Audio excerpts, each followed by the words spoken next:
Heréndira estaba bañando a la abuela cuando empezó el viento de su desgracia. La abuela, desnuda y grande, parecía una hermosa ballena blanca en la alberca de mármol. La nieta apenas había cumplido los 14 años y iniciaron una discusión.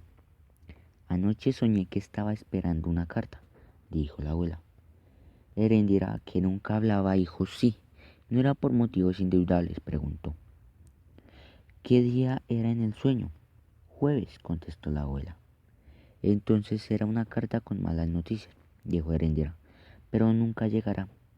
Mientras la abuela navegaba por las ciénagas del pasado, Heréndira se ocupó de barrer la casa, que era oscura y abigarrada, con muebles frenéticos y estatuas de Césares inventados, arañas de lágrimas y ángeles de alabastrato, un piano y barniz de oro y numerosos relojes de formas y medidas. Estaba lejos de todo, en el alma del desierto, junto a una ranchería de calles miserables y ardientes, donde los chivos se suicidaban de desolación cuando soplaba el viento de la desgracia.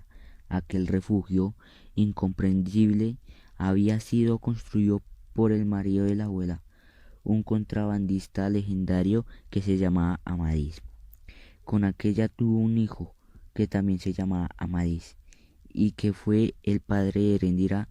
Nadie conoció los orígenes ni los motivos de esa familia. La versión más conocida en lengua de indios era que Amadís, el padre, había rescatado a su hermana, mujer de un prostíbulo de Antillas, donde mató a un hombre a cuchilladas y la traspuso para siempre en la impunidad del desierto. La abuela se había sentado sola en el extremo de una mesa, con candelabros de plata y servicio para 12 personas. Hizo sonar la campanilla y casi al instante acudió Heréndira con la sorpresa humeante. Niña no vio la mano de la abuela la siguió con la mirada, y cuando Heréndira le dio la espalda para volver a la cocina, le gritó: Heréndira. Despertaba de un golpe. La niña dejó caer la sorpresa en la alfombra. No, nada, hija, le dijo la abuela con una ternura cierta. ¿Te volviste a dormir caminando? Es la costumbre del cuerpo, se excusó Heréndira. Recogió la sorpresa, todavía aturdida por el sueño, y trató de limpiar la mancha de la alfombra. Déjala así, la abuela, y sacudió. Esta tarde la lavas. La abuela había chupeteado el piano toda la tarde, cantando el falsete para sí misma, tantas canciones de su época, y aún quemaban los párpados de las lámparas. Pero cuando se tendió en la cama con el camisón de la museletilla, se había restablecido con la amargura de los buenos tiempos.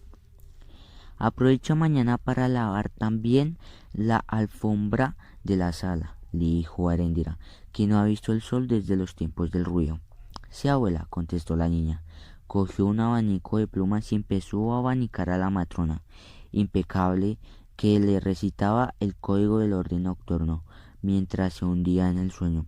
Plancha toda la ropa antes de acostarte, para que duermas con la conciencia tranquila. Sí, abuela, revisa también los rosperos, porque por la noche de vientos las polillas tienen más hambre. Sí, abuela.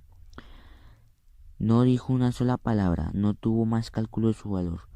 Todavía es muy bache, dijo. Entonces tiene teticas de perra. Después le hizo subir a una balanza para probar con cifras de su dictamen. Heréndira pesaba 42 kilos. No vale más de 100 pesos, dijo el viudo. La abuela se escandalizó. ¿100 pesos por una criatura completamente nueva? Casi gritó. No, hombre, eso es faltarle mucho el respeto a la virtud. Hasta 150, dijo el viudo. La niña ha hecho un daño de hasta más de 1 millón de pesos, dijo la abuela.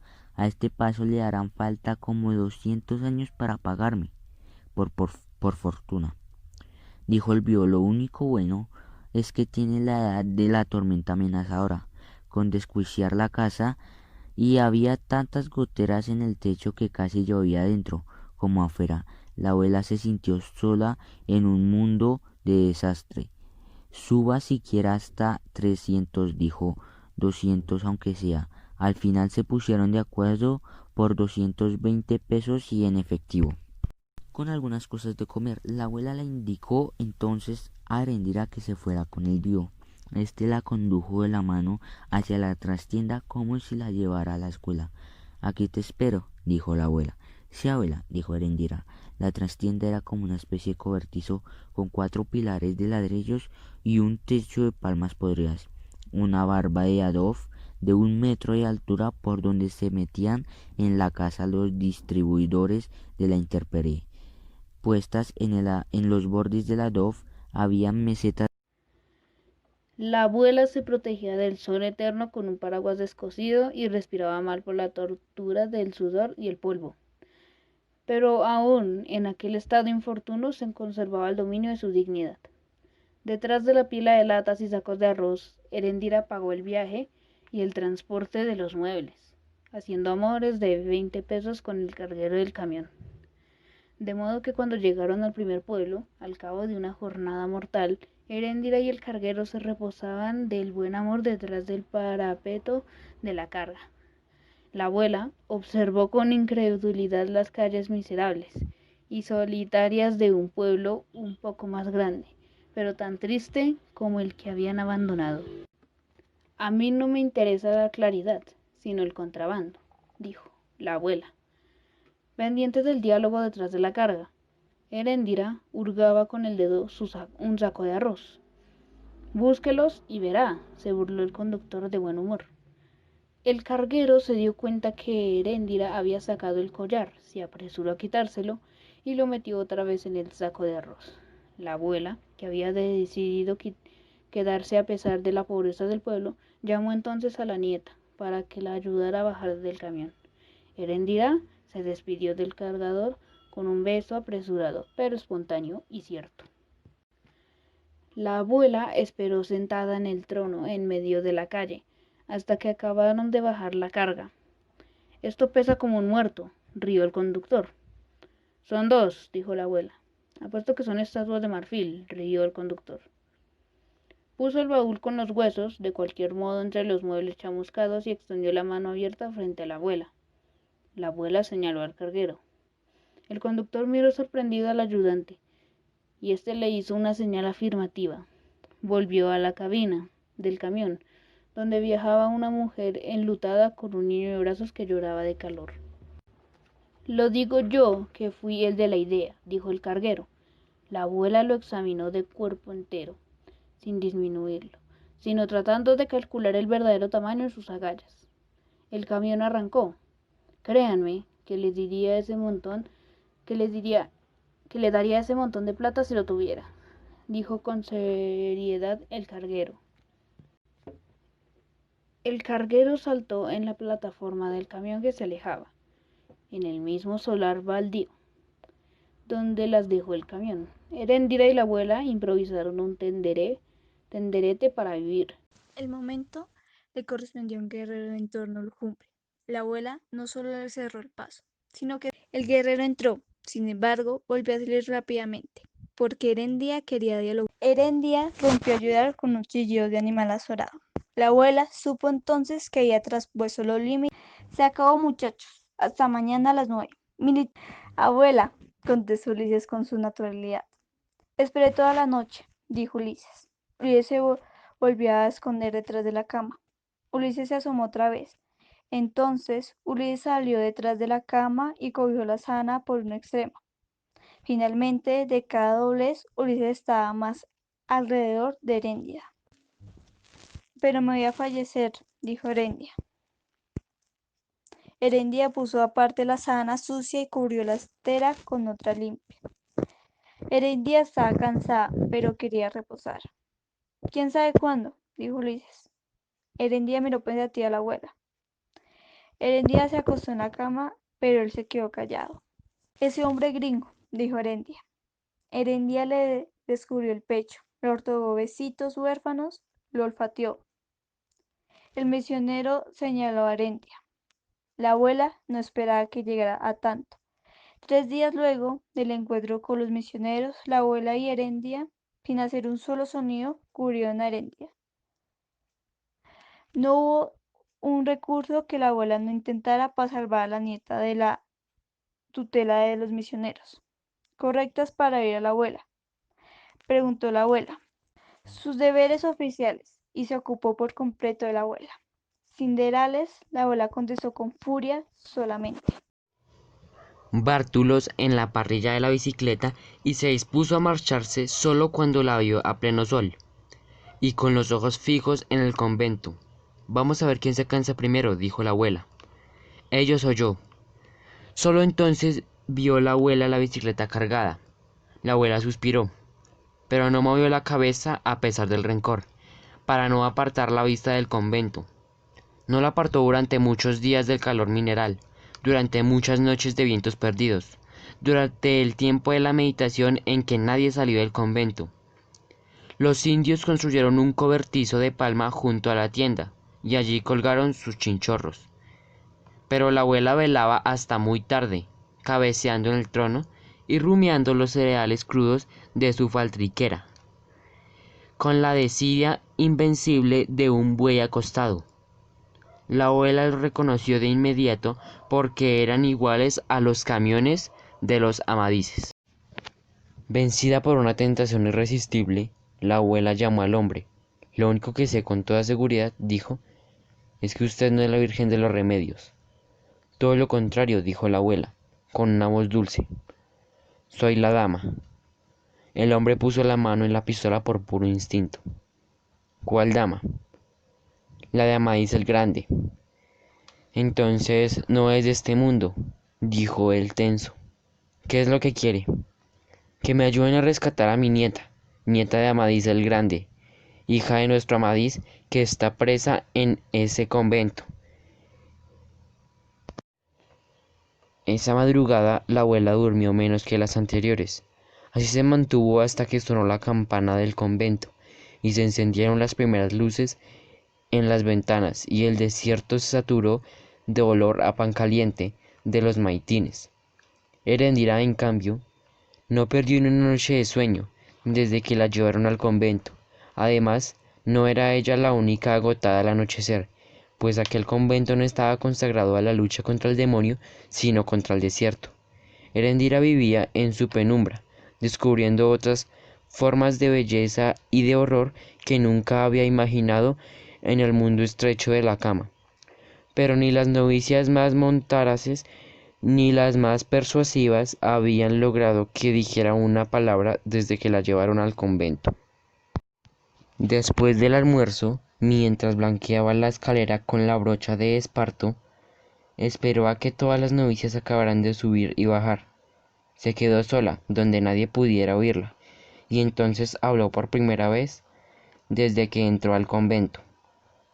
De modo que a la abuela se le acabaron las esperanzas de que Heréndira escapara para volver con ella, pero mantuvo su asedio de granito, sin tomar ninguna determinación hasta el domingo de Pentecostés. Durante varios días la abuela vio pasar al convento el camioncito cargado de indias en cinta, pero no reconoció su oportunidad.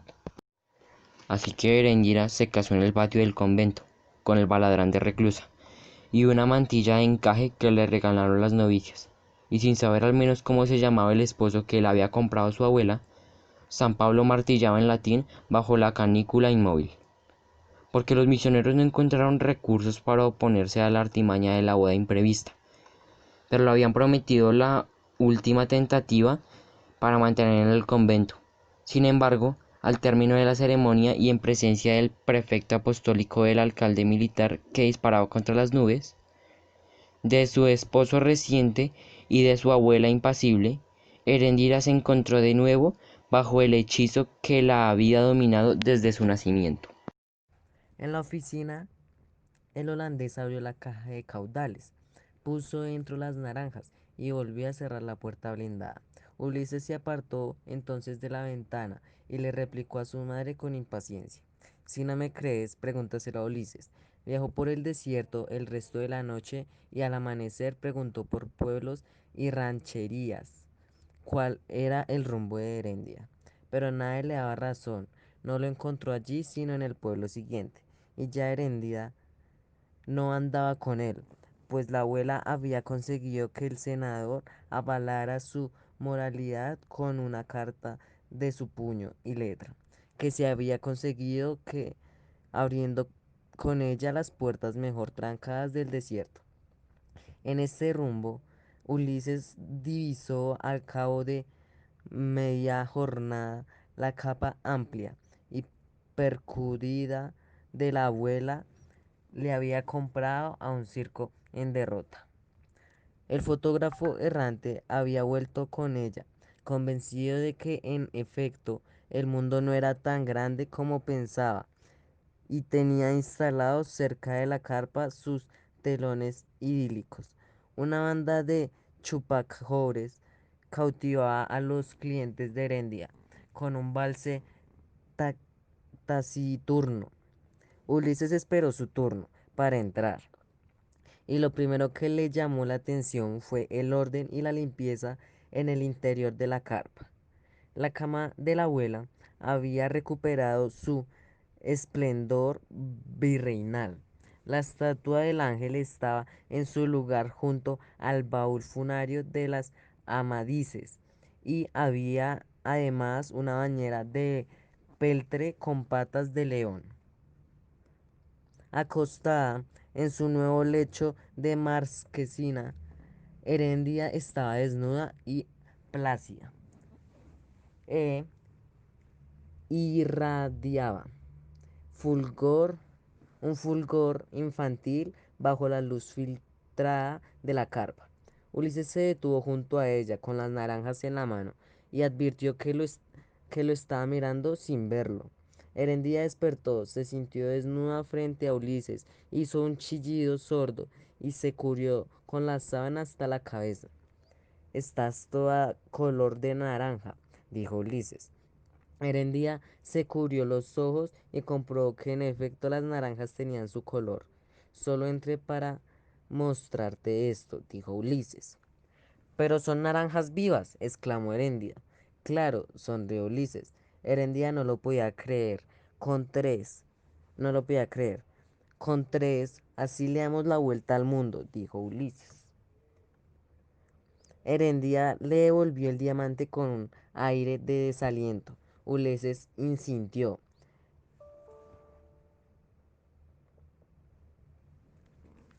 Ulises insintió.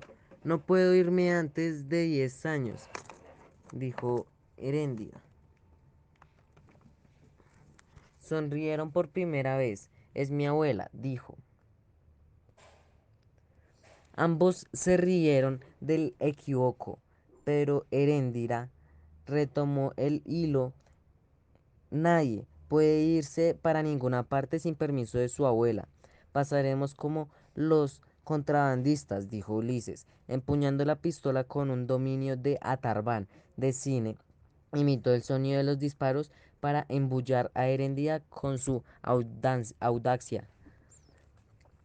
Ella no dijo ni que sí ni que no, pero sus ojos suspiraron y despidió a Ulises con un beso. Aquella noche, pocos después de las 7, Herendia estaba peinando a la abuela cuando volvió a soplar el viento de su desgracia. La abuela acabó de contar los billetes de un arcón que tenía a su alcance, y después de consultar un cuaderno de cuentas le pagó al mayor de los indios. La abuela consultó el cuaderno de cuentas y se dirigió al fotógrafo, que estaba tratando de remendar el fuelle de la cámara con pegotes de gutapercha. El fotógrafo ni siquiera levantó la cabeza para contestar, pero despierta en la gente las ganas de retratarse, replicó la abuela. Al contrario, dijo el fotógrafo, les recuerda a los muertos y luego salen en los retratos con los ojos cerrados. Lo que hace cerrar los ojos no es la música, dijo, son los relámpagos de retratar de noche. Es la música, insistió el fotógrafo. La abuela le puso término a la disputa. Sigo solo mi destino, dijo el fotógrafo. La abuela se encogió de hombros y se ocupó del músico. La abuela lo obligó a que cogiera el dinero. Pues esta semana no nos tocas dos piezas alegres por cada valse que te debo y que quedamos en paz. El músico no entendió la lógica de la abuela, pero aceptó las cuentas mientras desenredaba el enredo. En este instante, el viento despavorido estuvo a punto de desarraigar la carpa, y en el silencio que dejó su paso se escuchó en el exterior nítido y lúgubre el canto de la lechuza. Herendía no supo qué hacer para disimular su turbación. Cerró el arca del dinero y la escondió debajo de la cama. Pero la abuela le conoció el temor de la mano cuando la entregó la llave. Cuando le entregó la llave. Sin embargo, no dio muestras de igual convicción cuando vio salir al fotógrafo con la cámara a cuestas. También el fotógrafo percibió el canto de la lechuza, pero no cambió de parecer. Quédate, hijo, insistió la abuela, aunque sea por el cariño que te tengo. Pero no pagó la música, dijo el fotógrafo. Ah, no, dijo la abuela. Ya ve, dijo el fotógrafo. La abuela palideció de rabia. Se sentía tan ultrajada que siguió despotricando contra él, mientras Herendia le ayudaba a acostarse. Herendia no le puso atención, pues la lechuza la solicitaba con un apremio tenaz en las pausas del viento, y estaba atormentada por la incertidumbre. La abuela acabó de acostarse con el mismo ritual que era de rigor en la mansión antigua, y mientras la nieta la abanicaba, se sobrepuso al rencor y volvió a respirar sus aires estériles. La abuela ya dormía, le dio la orden atrasada. Sí, abuela. Herendía sabía entonces que no despertaría, porque había empezado a delirar. Se asomó a la noche hasta que volvió a cantar la lechuza, y su instinto de libertad prevaleció por fin contra el hechizo de la abuela. No había dado 5 pasos fuera de la carpa cuando encontró al fotógrafo que estaba amarrando sus aparejos en la parrilla de la bicicleta. Yo no sé nada, dijo el fotógrafo. No he visto nada ni pagó la música. Herendía corrió entonces hacia el desierto, decidida para siempre, y se perdió en las tinieblas del viento, donde cantaba la lechuza. Esta vez la abuela recurrió de inmediato a la autoridad civil. El comandante del retén local saltó del chinchorro a las 6 de la mañana cuando ella le puso ante los ojos la carta del senador. El padre, el padre Ulises esperaba en la puerta. ¿Es una carta de recomendación del senador Onésimo Sánchez?, dijo la abuela. Detrás estaba el holandés con la abuela, y en cada estribo iba un agente armado. El conductor arrancó antes de contestar. Nosotros no somos chivatos, dijo indignado. Somos contrabandistas. El comandante vio pasar muy cerca de sus ojos los cañones ahumados de las ametralladoras. Alzó los brazos y sonrió. Por lo menos, les gritó, tengan la vergüenza de no circular a pleno sol. El último camión llevaba un letrero en la defensa posterior. Pienso en ti, Heréndira. El viento se iba haciendo más árido a medida que avanzaba hacia el norte, y el sol era más bravo con el viento, y costaba trabajo respirar por el calor. Erendira salió de la carpa para averiguar qué era lo que pasaba con el canal. Cuando salió, vio al indio encargado de echar el agua. Luego, la abuela gritó en el interior de la carpa. Erendira. Erendira dijo, ya voy, abuela.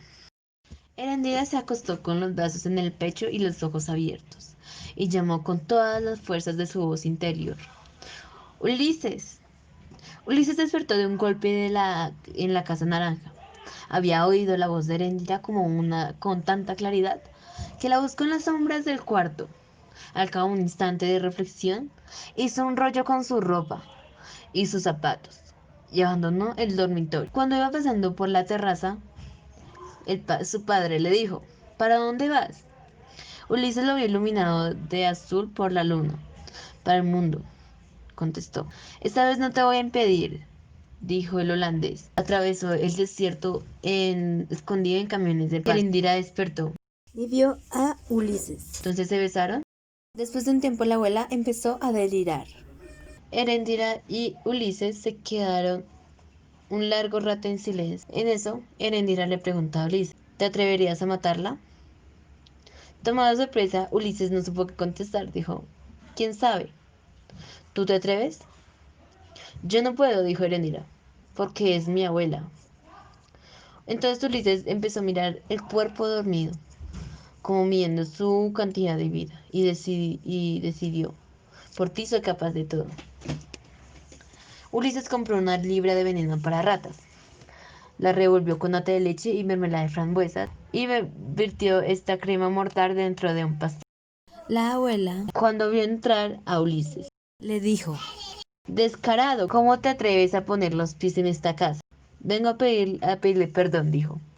Hoy es su cumpleaños. Desamarrada por su mentira certera, la abuela hizo poner la mesa, como para una cena de bodas. Sentó a Ulises a su diestra, mientras Erendira le servía, y después de apagar las velas con un soplo arrasador, cortó el pastel en partes iguales. Le sirvió a todos los de la mesa, pero primero le sirvió a Ulises. Ella le dijo: te dejo el primer pedazo, que es el de la felicidad. Ulises le dijo: no me gusta el dulce, que le aproveche. La abuela le forzó a Erendira otro pedazo de pastel. Ella se lo llevó a la cocina y lo tiró en la caja de basura. La abuela se comió todo el resto de la torta. Se metía los pedazos enteros a la boca y se los tragaba sin masticar, mirando a Ulises desde el limbo de su placer. Cuando no hubo más que un plato, se comió también el que le había regalado a Ulises. Ulises había despreciado a Herendia y Ulises la vigilaron desde la otra cama, y solo esperaban su exterior final. Herendira y Ulises la contemplaban con un asombro creciente. A medida que el delirio se volvía más profundo y dramático, la voz más íntima: yo lo previne, y se rió. Gritaba, lo volvía a prevenir y volvió a reírse, hasta que abrió los ojos aterrados diciendo: ¡ay, reina! ¡ay, reina! La voz no le salió por la boca, sino por la cuchillada de la garganta. Ulises, espantado con la tremenda invocación de la abuela, se agarró de la mano de Erendira, y Erendira no le prestó atención, porque en ese instante empezó a despuntar el alba. Vete, dijo Erendira. Estás más viva que un elefante, exclamó Ulises. No puedo ser. Erendira lo atravesó con una mirada mortal. Ulises se impresionó tanto con la crudeza del reproche que se evadió de la carpa. Erendira continuó observando a la abuela dormida, con su odio secreto, con la rabia de la frustración a medida que se alzaba el amanecer y se iba despertando el aire de los pájaros. Entonces la abuela abrió los ojos y la miró con una sonrisa plácida. Era miércoles, pero la abuela quiso ponerse un traje de domingo. Decidió que Erendira no recibiría ningún cliente antes de las 11, y le pidió que le pintara las uñas de color granate y le hiciera un peinado de pontifical. Erendira empezó a peinarla, pero a pasar del peine, al desenredar, se quedó entre los dientes un mazo de cabello y se lo mostró asustada a la abuela. Erendira no volvió a tener noticias de Ulises hasta 2 semanas más tarde, cuando percibió fuera de la carpa el reclamo de la lechuza. La abuela había empezado a tocar el piano y estaba tan absorta en su nostalgia que no se daba cuenta de la realidad de Erendira. Erendira acudió al llamado y solo entonces descubrió la mecha detonante que salía de la caja del piano y